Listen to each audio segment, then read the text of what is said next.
Hello YouTube, I'm Joe and you're watching my channel, Ink&Iron, and today I have an ink review for you. I've never done one before, so if I'm bumbling or stuttering, please put up with me. This isn't the first take, by the way, so hopefully I've smoothed out a little bit, but this is NOODLER'S blue version of its X-Feather ink. The X-Feather ink is designed to work on very cheap paper, any kind of paper, without bleeding into the paper fiber so much that it's unreadable. For an example of this, let me grab a paper towel and show you what I mean by feathering. Grab a different pen. So feathering is that. You see how the ink is moving away from the nib and expanding out and spreading? This is called feathering, because when you hold it up close, it kind of looks like the scrappy little edges of feathers. So yeah, there you go. That's feathering. This is a paper towel.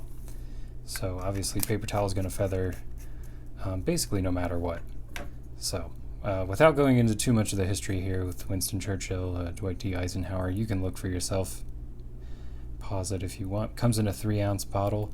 I think it was about $15. Proper price will be posted on screen right now.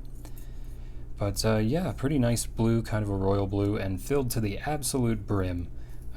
You know what, let me show you that NOODLER'S doesn't mess around here. So I've gotten one fill off of this, and you can see it is absolutely at the top of this packaging. That's excellent for shipping. One thing, because it's square, it actually fits really nicely in the box that it came in. So this is space efficient, as well as space efficient in the bottle itself by filling it to the top. This also makes it resistant to, when it's being delivered to you, expansion and contraction due to atmospheric pressure. So if it's bottled at sea level and, you know, sent to me, it's not, you know, overpressurized by the time it gets here. There was a little, like when I first opened it, but it's pretty nice now. So we're going to take this Rhodia dot pad and do a little sample for you. I have it in this pen. This is an Asa Wizard pen with a Jowo broad nib. I think you can see the B stamped on there. And yeah, let's get a look at this. This is a coated 80 gram per square meter paper. Never mind, going with a clean sheet here. So this is NOODLER'S Anti-Feather.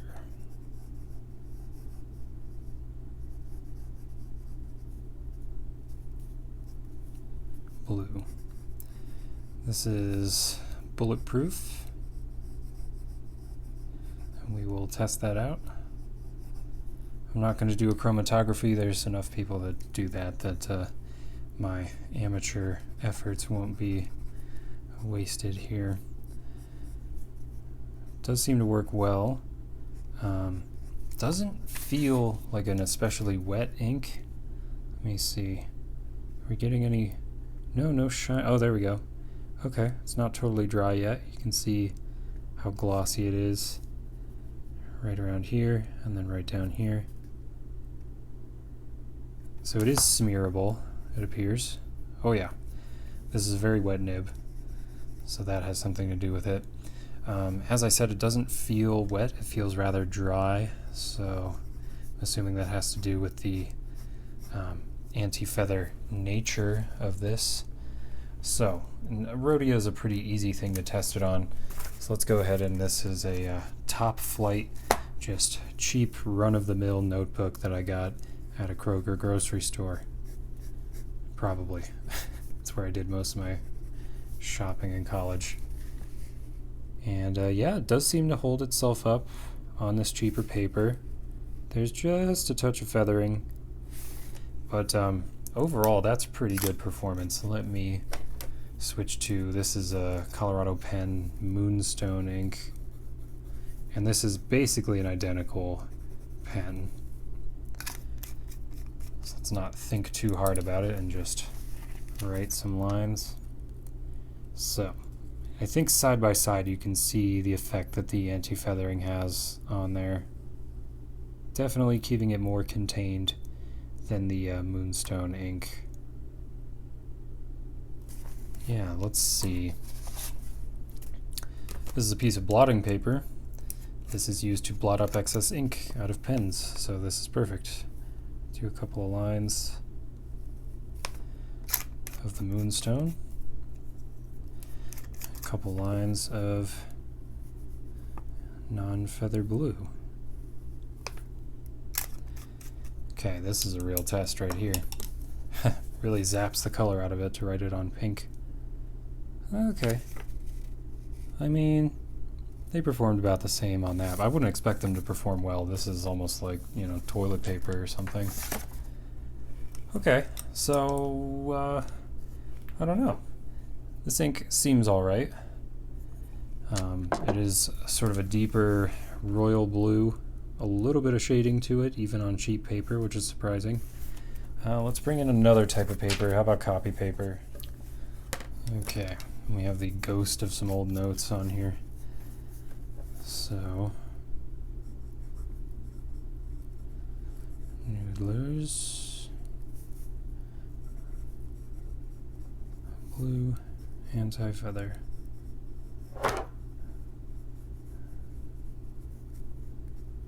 Oops.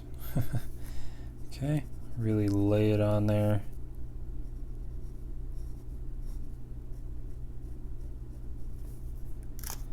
Okay, we'll do a direct comparison to the moonstone, see if we can't make the differences visible. This is by coloradopen.com.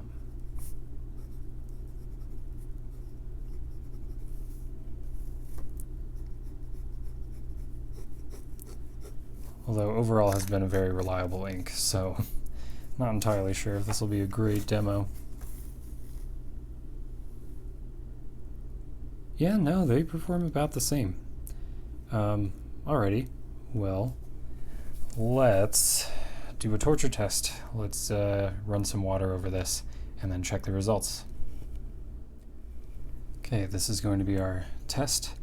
Done some regular writing, some squiggles, and then these lines were drawn 3 fast ones and then 3 slower movements across the paper, trying to deposit more ink on these lower lines. And then I'm just going to run the sink over all of these and we'll see what happens. Okay, full disclosure, I was so excited to get over here to the water test that I ripped this paper, pulling it off the pad. Way to go, Joe. But put some tape on the back and we're off. This is just regular tap water. We're just gonna run it under.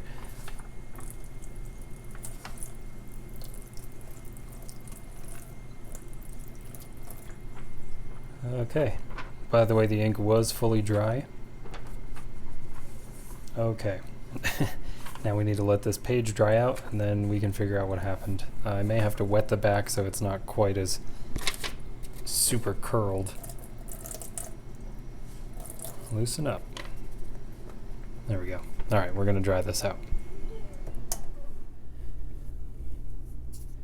So this isn't totally dry. It's still a little wet, but I think it's enough to see what's happening here.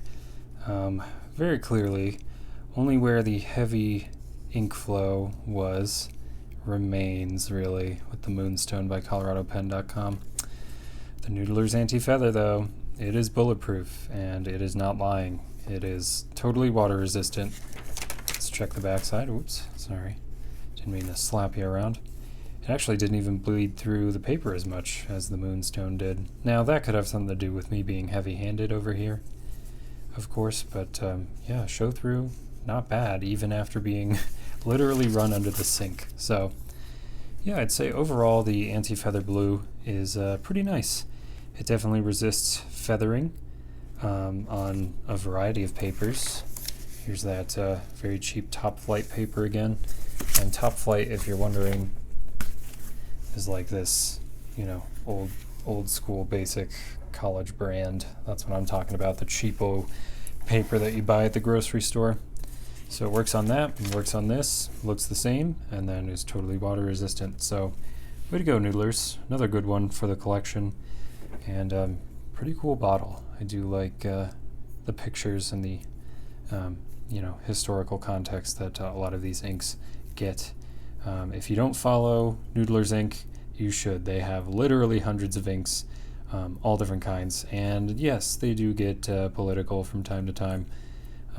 But, that's one man's company, and he runs it how he wants. And he makes all the ink. So we are just his consumers.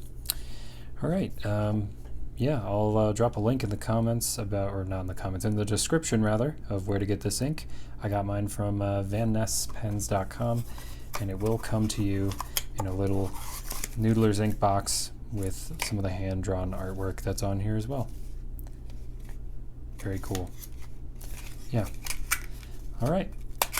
That's it for the Noodler's Anti-Feather Blue. I've been Joe, and you've been watching Ink&Iron. For more content like this, please subscribe to the channel, hit the bell to get my notifications. Feel free to like the video if you liked it. Dislike it if you didn't like the video, and tell me why in the comments. I do other stuff on this channel as well, obviously fountain pens, as well as I collect knives. I have some typewriters. I recently did just a regular sort of pilot pen overview, so I'm doing all kinds of stuff here. If you like it, stick around, and I'll catch you on the next video. Bye.